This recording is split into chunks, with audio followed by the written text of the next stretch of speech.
Welcome guys once again. आज हम 2012 में आई मूवी कन्फेशन ऑफ मर्डर को एक्सप्लेन करने जा रहे हैं, जो कि एक एक्शन थ्रिलर मूवी है। मूवी की शुरुआत में हमें एक आदमी दिखाया जाता है जो कि एक ढाबे में खाना खा रहा है और इस आदमी का नाम चोई हुआंग गो है और ये एक पुलिस डिटेक्टिव है।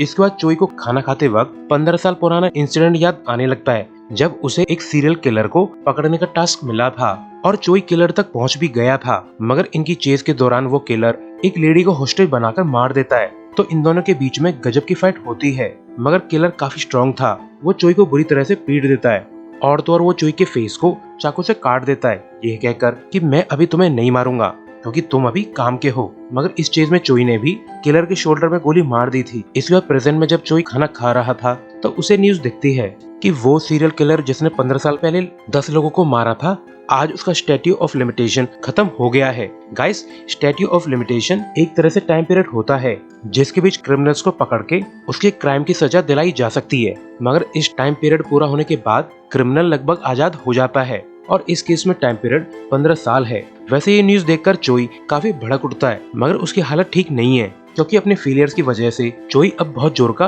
पियक्कड़ बन चुका है जो ज्यादातर समय नशे में रहता है। वैसे ये सब न्यूज एक और आदमी भी देख रहा होता है जिसके शोल्डर पे भी एक गन शॉट का घाव था। वहीं जब चोई शॉप के बाहर लोनली और सैड फील कर रहा था तब उसे जन हुआ नाम के आदमी का कॉल आता है जो चोई को बोलता है कि तुम बहुत अच्छे आदमी हो, तुमने मेरे सगे भाई की तरह मेरा ख्याल रखा है और मैं तुम्हारा ये एहसान कभी नहीं भूलूंगा। तो ये बातें सुनकर चोई को डाउट होता है तो वो जन हुआंग के घर की तरफ जाने लगता है और जब तक वो घर तक पहुंचता है तब तक जन हुआंग बिल्डिंग की टंकी के ऊपर चढ़ चुका था। तो चोई जंग हुआंग को समझाता है और बोलता है कि तुम ऐसे हार नहीं मान सकते, तुमने उस किलर को तड़प तड़प के मरते हुए देखना होगा। मगर अब तक जन हुआंग हिम्मत हार चुका था और वो टंकी से नीचे कूद जाता है और वो मारा जाता है। वैसे उस किलर ने जन हुआंग की माँ को मारा था, मगर अब 15 साल बाद जन हुआंग हिम्मत हार चुका है। वो अपनी माँ का बदला कभी भी नहीं ले पाया और ये सब देखकर चोई बहुत ज्यादा दुखी है। इसके बाद हमें 2 साल बाद 2007 का सीन दिखाया जाता है जहाँ एक कार वॉश स्टोर पर एक आंटी कार को धोने में लगी हुई थी।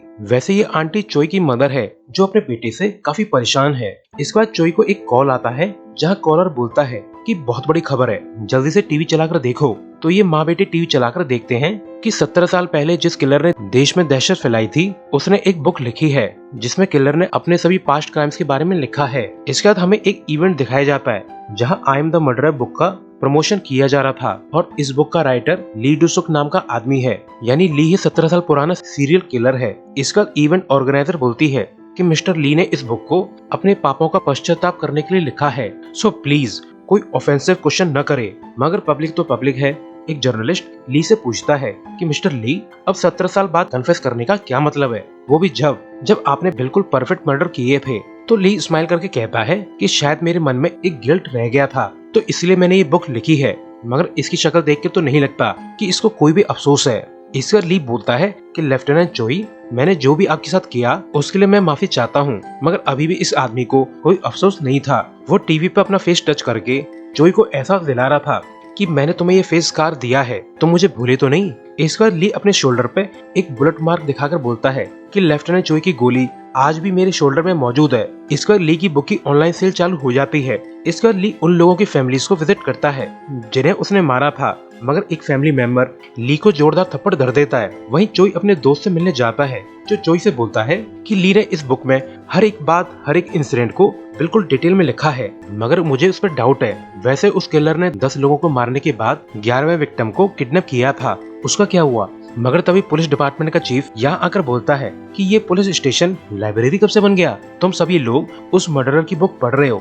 वैसे हम सभी पुलिस वाले हैं, तो बताओ ये चिकना किस एंगल से खूनी लगता है? मुझे तो ये खूनी नहीं लगता, कुछ तो गड़बड़ है। मगर तभी यहाँ पे काफी मीडिया के साथ ली भी आ जाता है जो चोई से फॉर्मली माफी मांगता है, मगर ये ली तो बिल्कुल भी गिल्टी फील नहीं कर रहा, वो तो उल्टा चोई को चढ़ा रहा है। तो चोई ली के फेस पर डूडल्स फेंक के मारता है। खैर, ऐसा फेस देखकर उसे जलन तो होगी ही। इसके बाद हमें कांग नाम का एक आदमी दिखाया जाता है जिसे हांजी नाम की एक रिच लेडी मिलने आती है और उसे अपने साथ एक पुराने से घर ले जाती है और इतना लंबा रास्ता तय करके कांग को जोर से लगाती है और वो टंकी खाली करने चला जाता है। मगर तभी खेतों में से उसे कुछ आवाज सुनाई देती है तो वो काफी डर जाता है। मगर तभी सामने से एक हंटर लड़की आती है जिसे देखकर कांग की इमरजेंसी रुक जाती है, मगर वो लड़की को जल्द ही पहचान लेता है। इसके बाद घर के अंदर कई लोग इकट्ठा होते हैं, जहाँ पे हमें पता चलता है कि ये वो सभी लोग हैं जिनकी फैमिली मेंबर्स को ली यानी कि किलर ने मारा है, और ये सभी लोग किलर से बदला लेना चाहते हैं। इसके बाद हमें एक लाइव शो वाली कंपनी का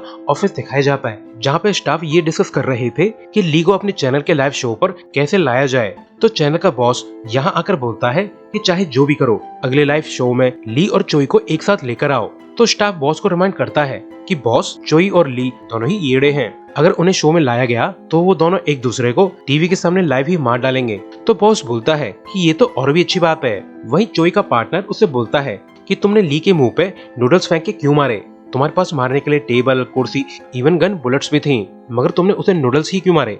तुम्हें पता है खाना फेंकना पाप है। चोई का पार्टनर कहता है कि सच कहूँ तो मेरी स्पाइडर सेंस कहती है कि ये ली कुछ बड़ा करना चाहता है, इसके कुछ अलग ही मोटिव्स हैं। तो चोई सिर्फ इतना ही कहता है कि बकवास बंद करो और गाड़ी चलाओ। वहीं ली की एजेंट उसे खुश होकर बताती है कि हमें एक लाइव शो वाले चैनल ने कांटेक्ट किया है, वो लोग तुम्हारे और चोई के बीच में डिबेट करवाना चाहते हैं। तो ली सीरियस होकर बोलता है कि तुम बहुत बकवास करती हो, तुम्हें जरा भी अंदाजा है कि तुम किससे बात कर रही हो? तो ये सुनकर लेडी डर जाती है, क्योंकि उसे एहसास है कि सामने बैठा आदमी एक किलर है जो बहुत खतरनाक है। वहीं वो फैमिली वाले ली को किडनैप करके उसे तड़पा तड़पा के मारना चाहते हैं, मगर कांग इस सब में इंटरेस्टेड नहीं है, क्योंकि ये काम बहुत ज्यादा खतरनाक है। मगर तभी वो हंटर लेडी उठकर बोलती है कि बेवकूफ बनाना बंद करो, हमारी तरह तुम भी उस ली को मारने के लिए बेताब हो। तो ये सुनकर कांग रो जाता है। इसके बाद ये सभी लोग अपने डेड फैमिली मेंबर्स की बात करने लगते हैं।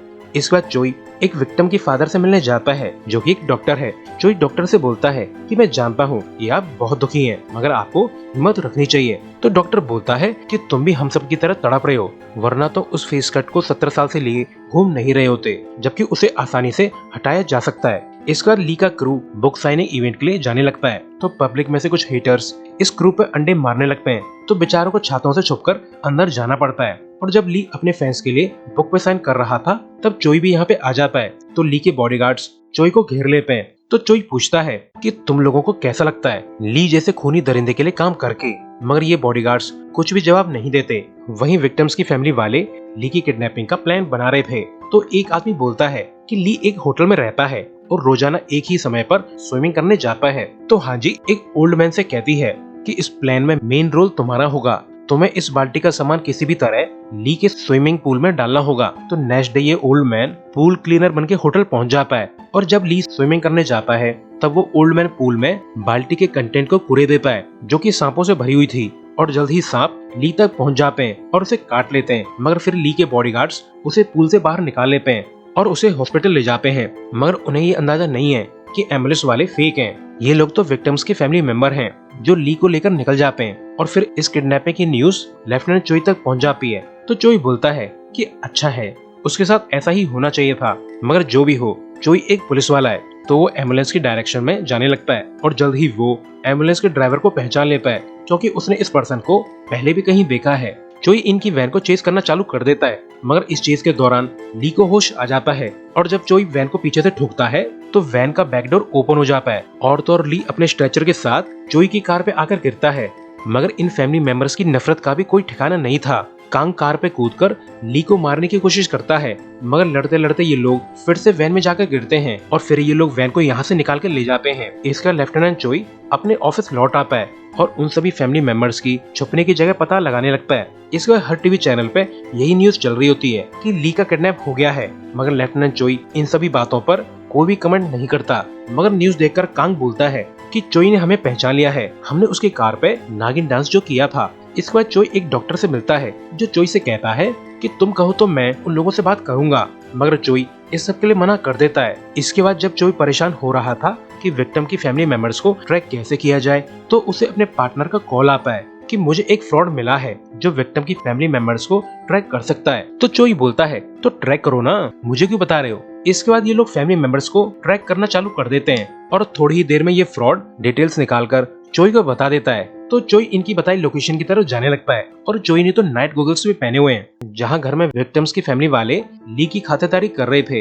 तो चोई घर की बत्ती काटकर अंदर चले जाता है, और अंधेरे का फायदा उठाकर वो ली को आजाद करा लेता है। और यहाँ से निकल जाता है। इसके बाद चोई ली को एक सेफ जगह पर डालकर यहाँ से निकल जाता है। नेक्स्ट डे ली अपने हॉस्पिटल बेड पे मीडिया को बताता है कि मेरी किडनैपिंग कुछ ओवर जेलस फैंस ने की है, मगर न जाने क्यों ली विक्टिम्स की फैमिली का नाम नहीं लेता। इसके बाद ली बोलता है कि मैं अपने फैंस के ऊपर कोई चार्ज लगवाना नहीं चाहता। नेक्स्ट डे पुलिस स्टेशन में हांजी आती है और उसे देखकर चोई की नजरें झुक जाती हैं, क्योंकि चाहे जो भी हो चोई एक पुलिस वाला है और वो किसी को यूं ही मर्डर कैसे करने दे सकता है। मगर ये लेडी चोई को थप्पड़ मारकर यहाँ से निकल जाती है, क्योंकि वो भी एक माँ है और वो अपनी बेटी की मौत का बदला नहीं ले पाई, तो वो चोई पर अपनी भड़ास निकाल रही थी, क्योंकि चोई ने ही ली को बचाया था। इस बार चोई एक इवेंट में जाता है जहाँ पे ली का मेकअप चल रहा था, तो चोई बोलता है कि तू तो बहुत बड़ा स्टार बन गया है, तो ली भी चोई को टॉन्ट करने लगता है। इसका लाइव शो चालू हो जाता है जिसमें ली और चोई के बीच में डिबेट होने जा रही थी और थोड़ी ही देर में प्रोग्राम में तड़क भड़क चालू हो जाती है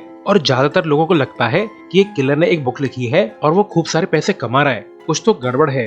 मगर कुछ फैंस को इस सब से कोई फर्क नहीं पड़ता कि क्या सही है और क्या गलत। इसके बाद लाइव शो के बीच में फैंस की कॉल आने लगती हैं और इन्हीं कॉल्स के बीच में एक कॉल जे नाम के आदमी की भी थी, जो शो के दौरान लेफ्टिनेंट चोई के बारे में काफी सारे हिडन फैक्ट्स बताने लगता है। तो ये सब सुनकर चोई को कुछ शक होने लगता है, मगर लास्टली जे बोलता है कि ली सूक पब्लिक को बेवकूफ बनाना बंद करो, तुम उन 10 लड़कियों के किलर नहीं हो। तो ये सब सुनकर चोई यहाँ से जल्दी से निकल जाता है और अपने पार्टनर से बोलता है कि लास्ट कॉल को ट्रैक करो। वहीं दूसरी तरफ इस प्रोग्राम को विक्टिम्स की फैमिली वाले देख रहे थे और इनमें से एक आदमी बोलता है कि अगर ली असली किलर नहीं है तो हम लोग बहुत बुरी तरह से फंसने वाले हैं, क्योंकि मेरी बेटी ली को मारने गई है और ऐसा होता भी है। इस आदमी की बेटी वो हंटर लेडी थी जो अपने बो और एरोस को सेट करके रेडी हो जाती है और जैसे ही ली उसके निशाने पे आता है ये लेडी अपना तीर चला देती है जो ली के आर पार होकर निकल जाता है और फिर थोड़ी ही देर में इस हंटर लेडी को पकड़ लिया जाता है। वहीं दूसरी तरफ चोई जी की कॉल को ट्रेस करता हुआ एक घर तक पहुंच जाता है जहां उसे एक नोट मिलता है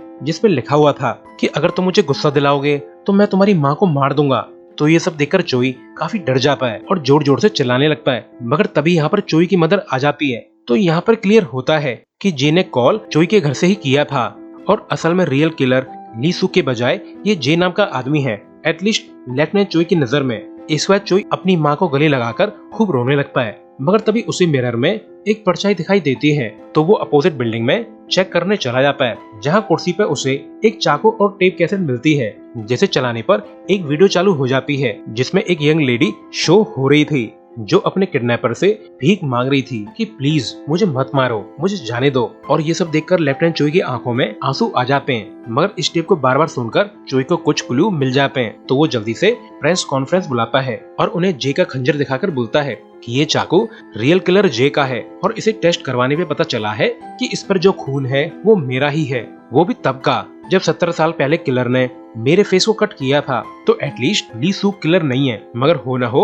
उसका किलर से कोई न कोई कनेक्शन तो जरूर है, क्योंकि कोई इतना डिटेल में वो नहीं लिख सकता। इस बार हर न्यूज़पेपर में ली सूक पे हुए हमले की न्यूज आ रही थी। खैर ली की अच्छी किस्मत, वो अभी भी जिंदा है। इसके बाद हमें लाइव शो वाले चैनल का ऑफिस दिखाया जाता है जहाँ बॉस बोलता है कि अब इस केस में नया खिलाड़ी आ गया है जो कि जे नाम का आदमी है और वो रियल किलर होने का दावा कर रहा है, तो क्यों ना हम एक और लाइव शो करवाएं जिस पर ली शूक, लेफ्टिनेंट चोई और जे को एक साथ बुलाया जाए और उनकी डिबेट करवाई जाए। तो सभी स्टाफ बोलते हैं कि इस बुढ़ाऊ की तो खिसक गई है, मगर फिर भी ये लोग काम पे लग जाते हैं। इस बार लेफ्टिनेंट चोई को जे बार बार कॉल करके हरास करने लगता है और इसी समय ली भी मीडिया के सामने बोल रहा था कि मेरे काम का क्रेडिट कोई और लेना चाहता है और फेमस होना चाहता है। और इसी न्यूज को एक आदमी भी देख रहा था और इसे देखकर ऐसी वाइब्स आ रही हैं कि यही आदमी जे है। इस बार चोई को जे का फिर से कॉल आता है जो बोलता है कि तुम कब तक उस चिकने ली को नाटक करने दोगे, और वैसे तुम्हें ऐसा क्यों लगता है कि तुम्हारी गर्लफ्रेंड मर चुकी है।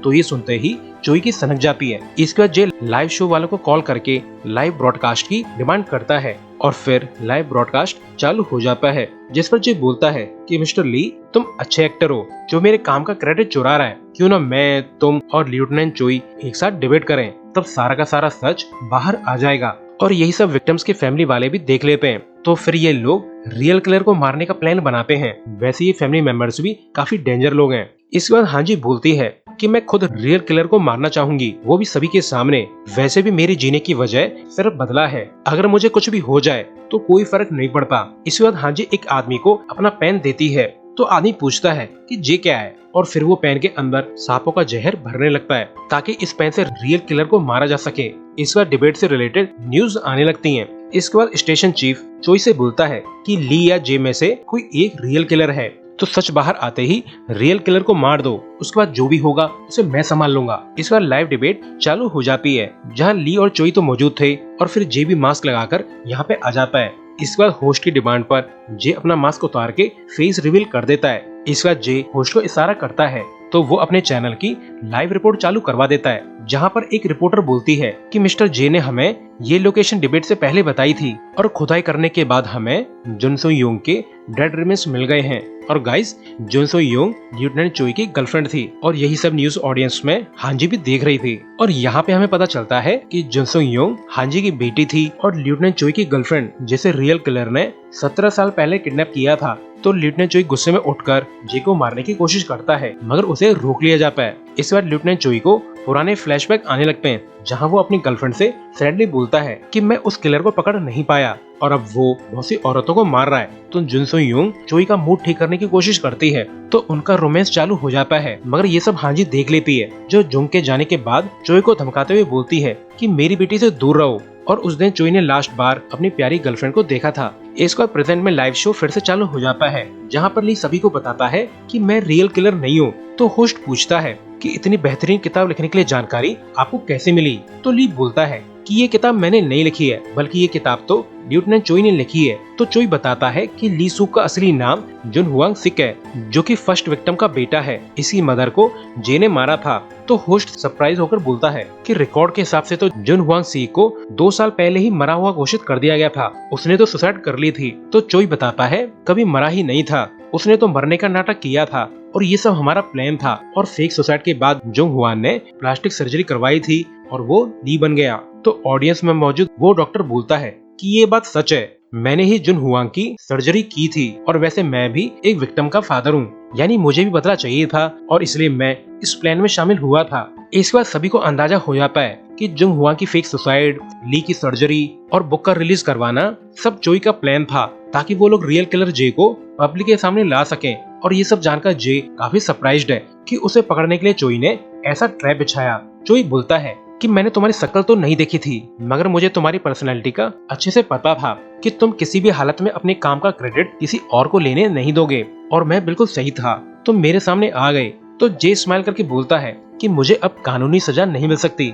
और मैं पूरी तरह से आजाद हूँ। तो चोई सभी के सामने अपनी गर्लफ्रेंड जुनसुंग यून की वीडियो शो करने लगता है और सभी को वीडियो का बैकग्राउंड नॉइज सुनाता है, जिसे पता चलता है कि ये वीडियो 14 साल कुछ महीने पुरानी है, यानी चोई लीगली जे को पकड़ सकता है। इसका चोई गुस्से में बोलता है कि अगर हिसाब लगाया जाए तो मेरे पास तुम्हें अरेस्ट करने के लिए 14 मिनट और बची हैं। और ऐसा कहकर वो जे पे गन तान देता है, मगर जे स्माइल करके बोलता है कि मैंने तुम्हारी गर्लफ्रेंड को 2 साल पकड़ के रखा, वो हमेशा कहती थी कि वो तुम्हारे पास जाना चाहती है और जब तक वो मर नहीं गई तब तक वो बस तुम्हें ही याद करते रही। जे बोलता है जब मैंने जुंग को किडनैप किया था तब वो तुम्हारे बच्चे से प्रेग्नेंट थी। तो ये सब सुनकर चोई गुस्से में आ जाता है और वो जे को गोली मारने ही वाला था, तो कुछ पुलिस वाले चोई को रोक लेते हैं और इस बात का फायदा उठाकर जे हांजी को हॉस्टेज बना लेता है और यहाँ से भागने में कामयाब हो जाता है। इस पर जे एक स्कूटर लेकर यहाँ से भाग जाता है, मगर चोई ट्रक से उसका पीछा करता है और जे के स्कूटर में टक्कर मार के उसे गिरा देता है, मगर जे ट्रक पे चढ़ के चोई पे हमला कर देता है, जिससे इनका ट्रक अल्टा पल्टी हो जाता है। इस बार चोई और जे के बीच में तगड़ी फाइट चालू हो जाती है, मगर थोड़ी ही देर में जे चोई को पीट देता है, मगर चोई जैसे तैसे करके जे को कैप्चर कर लेता है और फिर जे को पकड़ के पुलिस थाने ले जाया जाता है, मगर हांजी उस पर हमला कर देती है, मगर चोई हांजी को रोक लेता है और उसके हाथों से सांप के पॉइजन वाला पेन लेकर जे में गाड़ देता है। असल में चोई जे को खुद अपने हाथों से मारना चाहता था और तो वो चाहता था कि किसी विक्टिम का फैमिली मेंबर जे का कातिल न बने, और फिर इसके बाद जे जल्द ही मारा जाता है और इस तरह इस खूनी दरिंदे का दी एंड हो जाता है। इसका हमें 5 साल बाद 2012 का सीन दिखाया जाता है, जहाँ पर न्यूज चल रही होती है कि आज मिस्टर चोई की 5 साल की सजा पूरी हो चुकी है, जिसका विक्टिम्स की फैमिली इंतजार कर रही है और वो लोग चोई के एहसानमंद हैं। इसके हमें बताया जाता है कि सरकार ने स्टैट्यू ऑफ लिमिटेशन को 15 साल से बढ़ाकर 25 साल कर दिया है, ताकि कोई भी क्रिमिनल अनपनिश्ड न रह जाए। और फिर एक ग्रुप फोटो के साथ ये मूवी एंड हो जाती है। सो अभी के लिए goodbye, thanks for watching.